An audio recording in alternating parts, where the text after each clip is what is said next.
வணக்கம் நண்பா. நான் ஆர்கே கோடூரு. இது ஆர்கே கோடூரு விலாக்ஸ். இன்னைக்கு ஜனவரி 12 இந்தியா ஃபுல்லா ஒரே நியூஸ் தான். Thalapathy Vijay heading towards Delhi. CBI summon அனுப்பியிருந்தாங்கல்ல, கரூர் ஸ்டாம்பேட் இஷ்யூவா என்கொயரி பண்ணுறதுக்கு.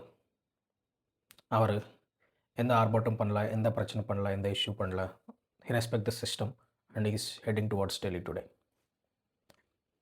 கேள்வி என்னென்னா, ஒய் டெல்லி? இது சென்னையிலே நடத்திருக்கலாம்ல. சென்னையில் நடந்தால் ஃபேன்ஸை க்ரௌடை கண்ட்ரோல் பண்ண முடியாதுன்னா, இல்லை ஏதாவது பொலிட்டிக்கல் ப்ரெஷர் இருக்கா? ஒரு பக்கம் சென்னை கன் படத்துக்கு சென்சார் ப்ராப்ளம், இன்னொரு பக்கம் இந்த சிபிஐ சம்மன்ஸ். இதெல்லாம் பார்க்கும்போது இது பிஜேபியோட பொலிட்டிக்கல் கேம். ஸோ அவங்க இந்த டெல்லிக்கு கூப்பிட்டது இந்த சிபிஐ என்கொயரி கரூர் ஸ்டாம்பேட் பற்றி மாதிரி தெரியல. அவங்களோட அலைன்ஸ்குள்ளே வர்றதுக்கு அவங்க பேச்சுவார்த்தை நடக்கிற மாதிரி தான் தெரியுது. காலா படம் பார்த்தீங்களா, அதில் ரஜினியை அரெஸ்ட் பண்ணி ஸ்டேஷனுக்குள்ளே வைப்பாங்க.